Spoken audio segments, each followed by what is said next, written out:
राधे राधे। जय जय श्री कृष्णा। दोस्तों, इस समय पितरों को तर्पण का समय चल रहा है, श्राद्ध पक्ष चल रहा है।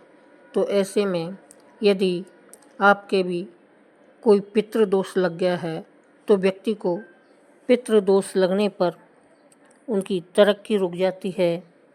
व्यक्ति को कड़ी मेहनत के बाद भी सफलता हाथ नहीं लगती है। साथ में कारोबार में भी नुकसान होने लगता है।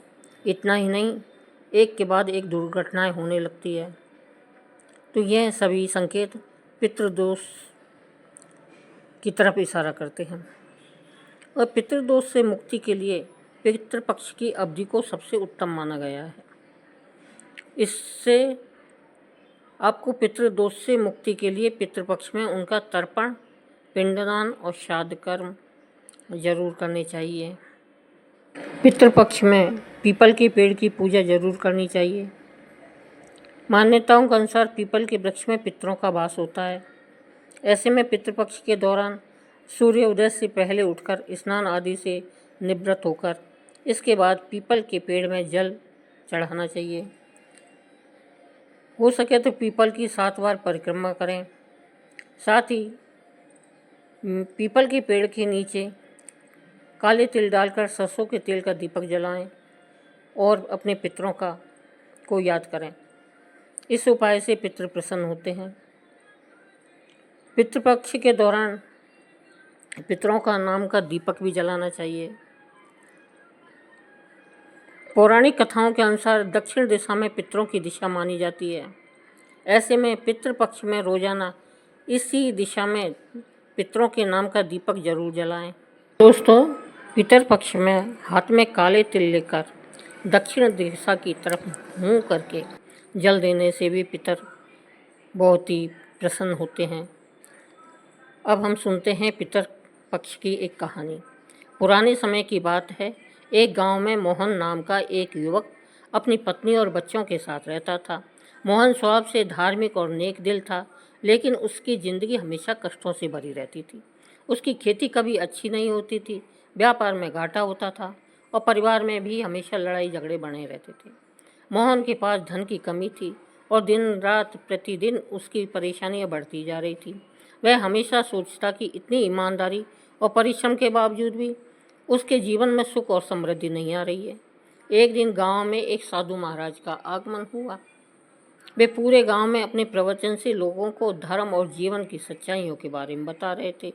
मोहन ने भी साधु महाराज के प्रवचन सुने और वह उनकी बातों से बहुत ही प्रभावित हुआ। उसने साधु से मिलने का निश्चय किया और अपनी समस्याएं उनके सामने रखी। मोहन ने साधु महाराज से कहा, महाराज, मैं बहुत मेहनत करता हूँ, ईश्वर की भक्ति भी करता हूँ, लेकिन फिर भी मेरी ज़िंदगी में सुख शांति नहीं है। मेरी खेती में हमेशा नुकसान होता है, परिवार में भी अशांति रहती है। कृपया मुझे बताइए कि मैं कौन सी गलती कर रहा हूँ। साधु महाराज ने मोहन को ध्यान से सुना और उसकी कुंडली देखी। फिर उन्होंने गहरी सांस ली और कहा, मोहन, तुमने अपने पितरों की उपेक्षा की है। पितरों का आशीर्वाद बहुत ही शक्तिशाली होता है और जब वे प्रसन्न होते हैं तो वे हर कष्ट को दूर कर सकते हैं। पितर पक्ष का अब समय आ रहा है। यह वह समय है जब पितरों की पूजा और श्राद्ध का विशेष महत्व होता है। तुमने पिछले कई वर्षों से पितरों के लिए श्राद्ध नहीं किया है, इसलिए वे नाराज हैं। अगर तुम अपने पितरों का श्राद्ध करोगे तो उनकी आत्मा को शांति के लिए प्रार्थना भी करना और तुम्हारे जीवन में सुख समृद्धि लौट आएगी। मोहन को यह सुनकर आश्चर्य हुआ। उसने महाराज से पूछा, महाराज, पितरों का आशीर्वाद इतना महत्वपूर्ण है और यदि मैं श्राद्ध करूं तो क्या मेरी सारी समस्याएं दूर हो जाएगी? साधु महाराज ने मुस्कुराते हुए कहा, हाँ, पितरों का आशीर्वाद बहुत ही शक्तिशाली होता है। अगर तुम सच्चे दिल से पितरों के लिए श्राद्ध करोगे तो वे अवश्य ही प्रसन्न होंगे और तुम्हारी सभी मनोकामनाएं पूरी करेंगे और सारी परेशानियों को दूर करेंगे। श्राद्ध के समय तुमने जो भी धन, अन्न या दान दिया है वह सीधे पितरों तक पहुंचता है। पितृपक्ष में तर्पण, दान और भोजन का बहुत ही बड़ा महत्व होता है। मोहन ने साधु महाराज की सलाह मानी और पितृपक्ष के समय अपने पितरों के लिए विधि पूर्वक श्राद्ध करने का निश्चय किया। पितरपक्ष शुरू होते ही उसने गंगा किनारे जाकर तर्पण किया और विधि पूर्वक श्राद्ध कर्म किया। उसने ब्राह्मणों को भोजन कराया, गोदान किया, गांव के गरीबों को वस्त्र और अन्न दान किया। उसने पूरी श्रद्धा और भक्ति के साथ अपने पितरों को याद किया और उनकी आत्मा की शांति के लिए प्रार्थना की। उस रात मोहन ने एक अद्भुत सपना देखा। उसने देखा कि उसके पितर प्रसन्न मुद्रा में उसके सामने खड़े हैं और उसे आशीर्वाद दे रहे हैं। एक पितर ने कहा, हे पुत्र, तुमने हमारी आत्मा की शांति के लिए जो श्रद्धा और भक्ति दिखाई है, उससे हम अत्यंत ही प्रसन्न हैं। अब तुम्हारी सभी परेशानियां समाप्त हो जाएगी और तुम्हारे जीवन में सुख, शांति और समृद्धि लौट आएगी। अगले दिन से ही मोहन के जीवन में सकारात्मक बदलाव आने लगा। उसकी खेती में पहले से कहीं अधिक फसल होने लगी, व्यापार में लाभ होने लगा और उसके घर में शांति और प्रेम का माहौल बन गया। धीरे धीरे उसकी आर्थिक स्थिति मजबूत हो गई और वह फिर से खुशहाल जीवन जीने लगा। वह समझ गया कि यह सब उसके पितरों की कृपा से ही संभव हुआ है।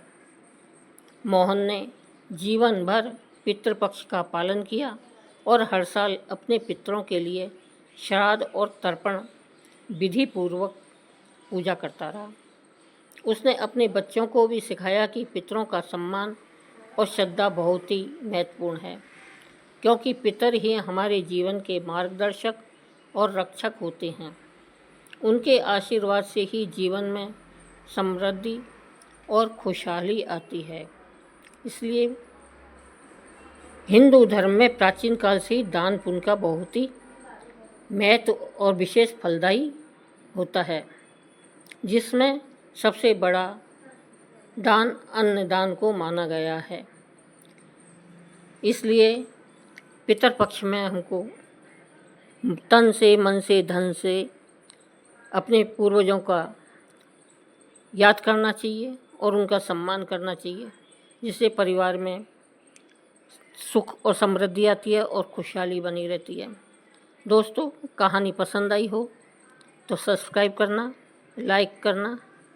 धन्यवाद।